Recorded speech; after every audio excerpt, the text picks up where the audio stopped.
Hello friends, पिछले video में हम लोगों ने क्वाड्रेटिक इक्वेशन के बारे में देखा था कि कैसे एक्सप्रेशंस कौन से इक्वेशंस क्वाड्रेटिक इक्वेशन हो सकते हैं। ठीक, आज हम क्वाड्रेटिक इक्वेशन को सॉल्व करने के बारे में देखेंगे कि कैसे हम उसकी रूट्स फाइंड करेंगे।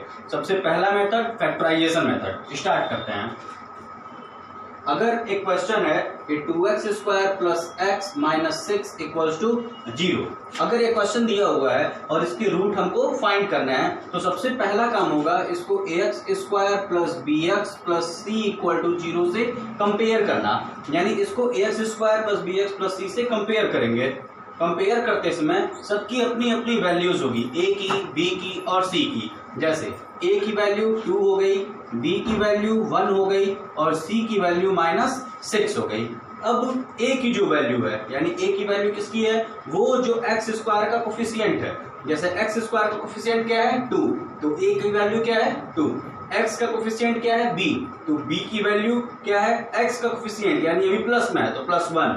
ठीक, c क्या वैल्यू क्या है, तो c प्लस में है, लेकिन ये जो वैल्यू है वो किस में है, माइनस में, तो हम इसको माइनस में लिया है। यानी जो कांस्टेंट टर्म है वो c है, यानी x² और x को छोड़ने के बाद जो बच जाता है वही हमारा c होता है। ठीक, अब हमको ऐसे फाइंड करना है कि a इंटू सी करेंगे और b का नंबर देखेंगे और साइन लेंगे c का, साइन लेंगे c का। देखते हैं a इंटू सी यानी 2 इंटू -6, या फिर हम माइनस साइन नहीं देखेंगे, 2 इंटू 6 यानी नंबर क्या हुआ 12। b क्या है 1। ठीक, और c की वैल्यू क्या है, c का साइन क्या है 6 और उसकी 6 का वैल्यू, उसकी वैल्यू 6 है और उसका साइन माइनस है यानी माइनस। ठीक है, यानी a इंटू सी आया 12, b की वैल्यू क्या है 1 और c का साइन क्या है यहाँ पे तो माइनस। यानी ऐसे दो नंबर, अब इसके बाद हम सोचेंगे क्या कि ऐसे दो नंबर जिनको माइनस करें, ठीक, ऐसे दो नंबर जिनको माइनस करने पे 1 आ जाए, 1 क्या है b की वैल्यू, यानी ऐसे दो नंबर जिनको माइनस करने पे 1 आ जाए और मल्टीप्लाई करने पे 12 आ जाए, तो ये दो नंबर होंगे 4 और 3। फिर से एक बार देखिए, हम क्या करेंगे, सबसे पहले a और c का मल्टीप्लाई करेंगे, b की वैल्यू लिख लेंगे और c का साइन ले लेंगे। तो a और c का मल्टीप्लाई क्या है a और c, यानी 6 2 जा 12। वैल्यू क्या है b की 1, यानी 1 हो गया वैल्यू।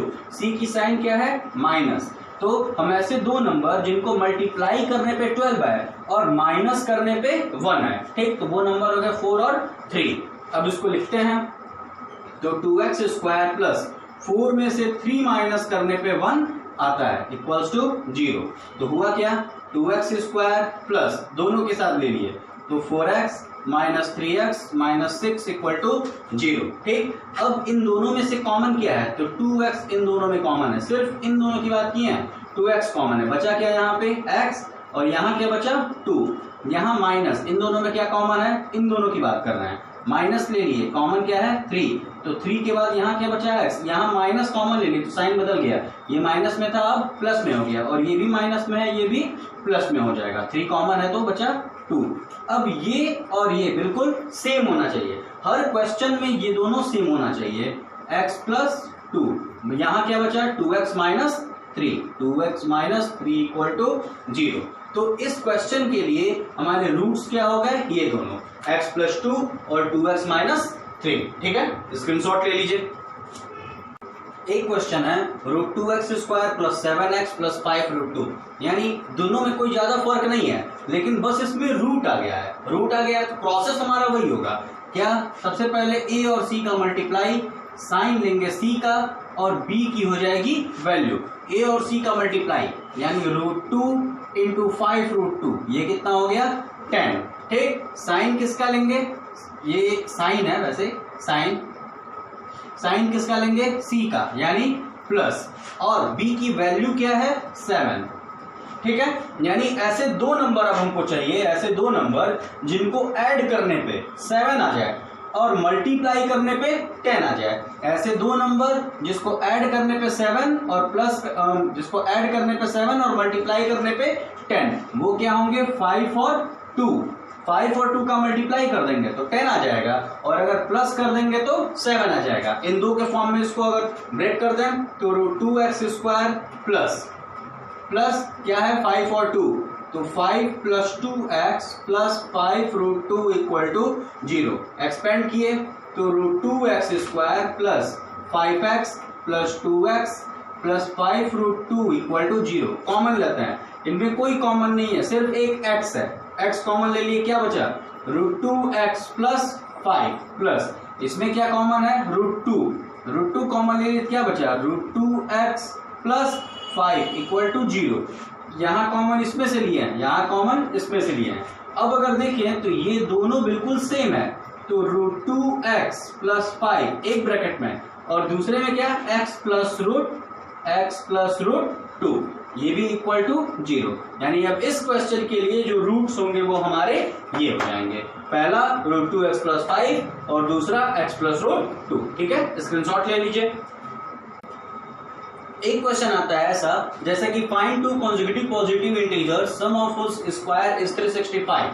ठीक, यानी कि कह रहा है कि पॉजिटिव इंटीजर्स, वो भी कैसे कॉन्जिक्यूटिव। तो कॉन्जिक्यूटिव का पहले मतलब ये हुआ कि क्रमागत संख्याएं, जैसे 2 है तो 2 का नेक्स्ट नंबर 3, 4 है तो 4 का नेक्स्ट नंबर 5। इसी तरीके से क्या हो रहा है, एक एक बढ़ता जा रहा है। यानी अगर एक नंबर हम मान ले x तो दूसरा क्या हो जाएगा x प्लस 1, कुछ यही होगा। अब हमसे क्या कह रहा है कि सम ऑफ व्हिच स्क्वायर्स, यानी इन दोनों के स्क्वायर का सम, यानी इन दोनों के स्क्वायर का एडिशन जो है वह क्या है 365। ठीक है, कुछ ये क्वेश्चन हुआ तो हुआ क्या एक्स स्क्वायर प्लस ये a प्लस बी का whole square, a square plus b square plus 2ab equal to 365। तो क्या हो गया 2x स्क्वायर प्लस ये कितना हुआ 2x, ये 1 इधर प्लस में इधर जाएगा माइनस में और ये फिर इधर आएगा, तो माइनस 364 इक्वल टू 0। क्या किए हैं एक्स स्क्वायर 2x स्क्वायर, 1 का स्क्वायर 1 ही होता है, ये प्लस में है, इधर जाएगा तो माइनस में हो जाएगा। 365 में से 1 माइनस हुआ 364, ये किस में है प्लस में, इधर आएगा माइनस में हो जाएगा। और 2 1 या 2 और x का मल्टीप्लाई हुआ तो 2x, यानी ये पूरा हमारा बन गया। अब ये सारे नंबर हमको दिख रहे हैं कि 2 से डिविजिबल हैं, सबको 2 से डिवाइड कर दिए, क्या आया x square plus x minus 182 equal to 0। अब ये हमारा नंबर आ गया। अब ये नंबर हमको दिख रहा है कि ये नंबर थोड़ा बड़ा है, देखते हैं अगर बड़ा नंबर आ जाए तो कैसे सॉल्व करेंगे। ऐसा कंडीशन है, प्रोसेस वही है हमारा, a और c का मल्टीप्लाई किए, आया 182। साइन किसका है माइनस का, और b की वैल्यू क्या है 1। ठीक, यानी मल्टीप्लाई करने पे 182 और माइनस करने पे 1। तो देखते हैं अगर नंबर बड़ा हो तो उसको प्राइम फैक्टराइजेशन कर लेंगे, यानी 2 से किए तो 91 किससे जाएगा 7 से, कितने बार में 13 से किए तो 1, यानी क्या बन रहा है 2 इंटू 7 इंटू 13, यही बन रहा है। 7 2 जा क्या होता है 14, यानी दो नंबर हमारे क्या क्या हो गया 14 और 13। ठीक है, अब यहां रख लेते हैं x square plus 14x minus 13x minus 182 equal to 0। इन दोनों में से x कॉमन है तो x प्लस 14 माइनस यहाँ 13 कॉमन है दोनों में से, तो x प्लस 14 इक्वल टू 0। दोनों में x प्लस 14 है तो x प्लस 14 ले लिए, दूसरे ब्रैकेट में क्या बचा x माइनस 13 इक्वल टू 0। यानी ऐसे दो कॉन्जिक्यूटिव अगर पॉजिटिव इंटीजर देखें तो अभी हमारे नंबर ये दोनों मिल गए। अब इसको सॉल्व करते हैं, अगर इसको इक्वल टू 0 करेंगे तो x की वैल्यू आएगी माइनस 14 और अगर इसको x इक्वल टू 0 करेंगे तो x की वैल्यू आ जाएगी 13। इन दोनों में से ये वाली वैल्यू माइनस में है तो माइनस वाली वैल्यू को हम नहीं लेंगे, हम किसको लेंगे प्लस वाली वैल्यू को लेंगे। यानी अगर एक वैल्यू हमारी x कितनी है 13 तो x प्लस 1 प्लस हो जाएगा तो क्या मिल जाएगा 14। ये 14 नहीं है, ये वाला 14 नहीं है। 14 क्यों मिल रहा है, क्योंकि 13 में 1 प्लस करने पे 14 आता है। यानी अगर एक x हमारा 13 है तो दूसरा x प्लस 1 हो जाएगा 13 प्लस 1 यानी 14। तो दो नंबर्स कौन कौन से हो गए 13 और 14। ठीक है, स्क्रीनशॉट ले लीजिए। एक क्वेश्चन ऐसा दिया हुआ है जैसे 4.2 एनसीईआरटी बुक में 4.2 का क्वेश्चन नंबर 5 कि एक राइट एंगल ट्रायंगल है, ठीक है। उस राइट एंगल ट्रायंगल में जो एल्टीट्यूड है वो उसके बेस से 7 सेंटीमीटर कम है, यानी अगर एल्टीट्यूड को हम x मान लें तो 7 कम है, यानी बेस 7 ज्यादा होगा, और हाइपोटेनस जो दिया है वो उसका 13 है। हमसे पूछ रहा है कि बेस और हाइपोटेनस दोनों आप बताइए। जब क्वेश्चन ऐसा हो तो राइट एंगल ट्रायंगल पे जब वो दिया हो तो हम उसमें पाइथागोरस लॉ लगा देंगे। पाइथागोरस लॉ क्या कहता है? क्वेश्चन नंबर 5 पाइथागोरस लॉ कहता है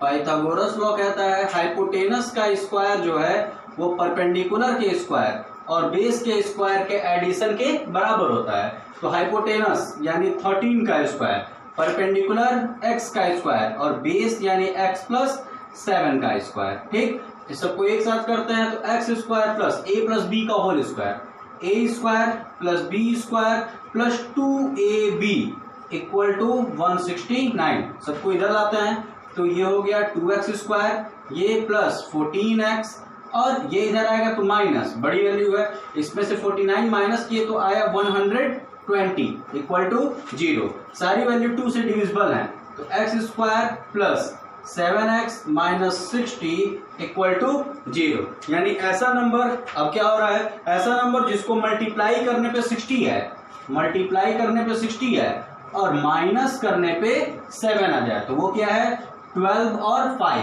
12 5 जा 60 और 12 में 12 5 जा 60 और 12 में से 5 माइनस करें तो 7 आ जाएगा। इसमें ले लेते हैं x square plus 12x minus 5x minus 60 equal to 0। x common है, क्या बचा x प्लस 12 और यहाँ 5 कॉमन है माइनस, तो x प्लस 12 इक्वल टू 0। दोनों वैल्यू सेम है तो x प्लस 12 और यहाँ क्या आ रहा है x minus 5 equal to 0। Same process, यहाँ पे इसको इक्वल टू 0 करेंगे तो x आएगा माइनस 12, और इसको अगर इक्वल टू 0 करेंगे तो x आएगा प्लस 5। सेम जैसे पिछले क्वेश्चन में किए थे, माइनस वाली वैल्यू को हम नहीं लेंगे, हम प्लस वाली वैल्यू को लेंगे, यानी x क्या हो गया 5 तो x प्लस 7 क्या हो गया 12। यानी अगर x हमारा 5 है, ये कौन है परपेंडिकुलर, तो हमारा बेस क्या है x प्लस 7 यानी 5 प्लस 7 यानी कितना 12, ये कौन है बेस। ठीक है, समझ में आया? स्क्रीनशॉट ले लीजिए।